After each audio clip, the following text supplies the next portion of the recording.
Thank you, Diane. Thank you so much. I appreciate it.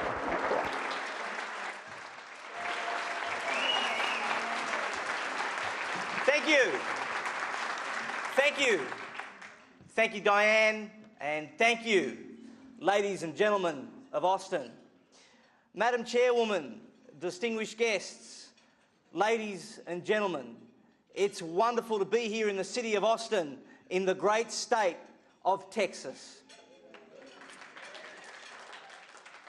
And it's great to be here among so many patriots and friends. And I've got to give a special shout out to a couple of very special friends. Steve Hall, there he is. That's him. He's the Executive Director of the Texas State Rifle Association, the state branch of the NRA. He helps me, he counsels me, he looks after me. Please give him an extraordinary welcome.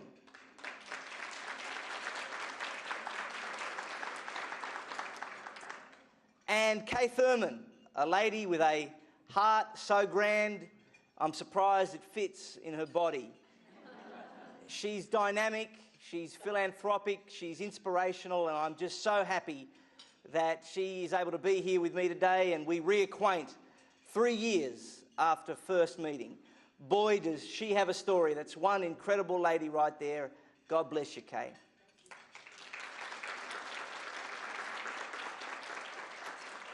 My new friends, the Graham family, also here today. Their hospitality has been faultless and their generosity abundant. And how about Diane Fulton? Isn't she something? She's tireless, she's true, she's red, white and blue. I want to thank C-SPAN TV for being here today and broadcasting this event nationally. And I want to thank the historic Austin Country Club and their staff, our gracious hosts here today. They say that there are two types of people in this world. Those that are Texan and those that wish they were Texan. And I'm pleased to tell you that I certainly fit in that latter category. I'll trade my broad and indecipherable Australian accent for your distinctive and equally indecipherable Texan drawl any day of the week. Y'all just let me know now. I reckon there's a deal to be done. I love Texas. It's a repository of success, sheltered in the strong arms of Christianity, schooled in common sense and sequestered in time. It's where the cancer of socialism vainly struggles, where its dangerous tumour cannot metastasize, where retrograde forces remain moribund and noxious weeds cannot take root, where men are men and women are women, where confidence and swagger never absconds. It is a place truly unlike any other. The archetype of America, the quintessence of exceptionalism. It is truly the finest polity anywhere on earth. It serves as the beacon of the West, the rampart of America, the retirement plan for any right-thinking, free man. I join with you today, ladies and gentlemen, on my 9th visit to these United States of America, the most daring of human experiments.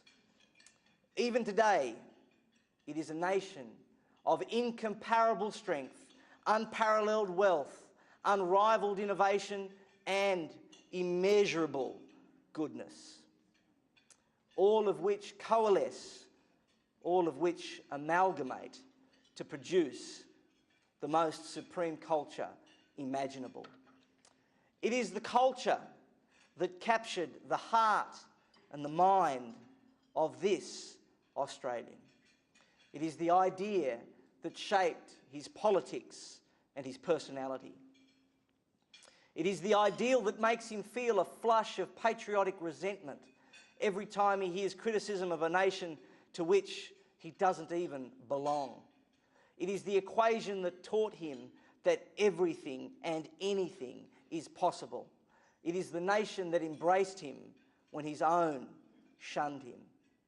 This is the land of the possible, the land in which men and women are born equal and given opportunity through liberty, where liberty is guaranteed but outcomes are not.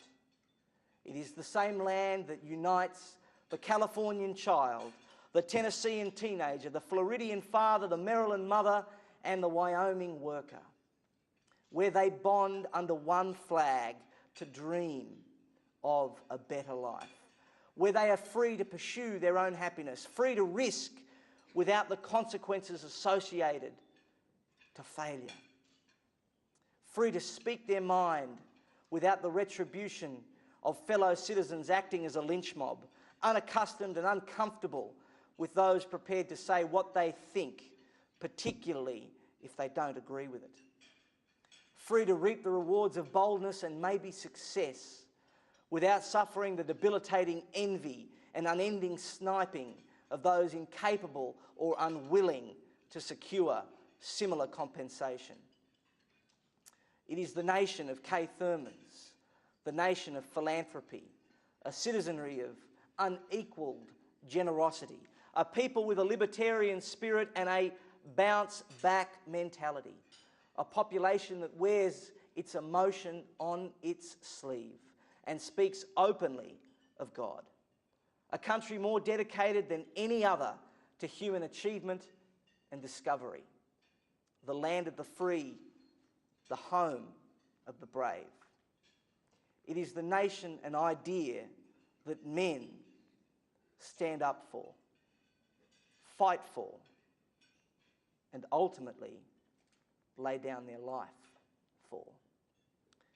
It is the passion of this country that sees its young men and women lose limbs and spill blood so that others they have never even met before can experience the glory of freedom.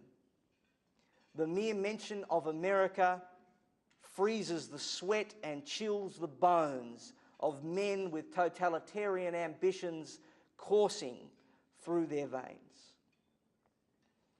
So it has been. So it must continue to be.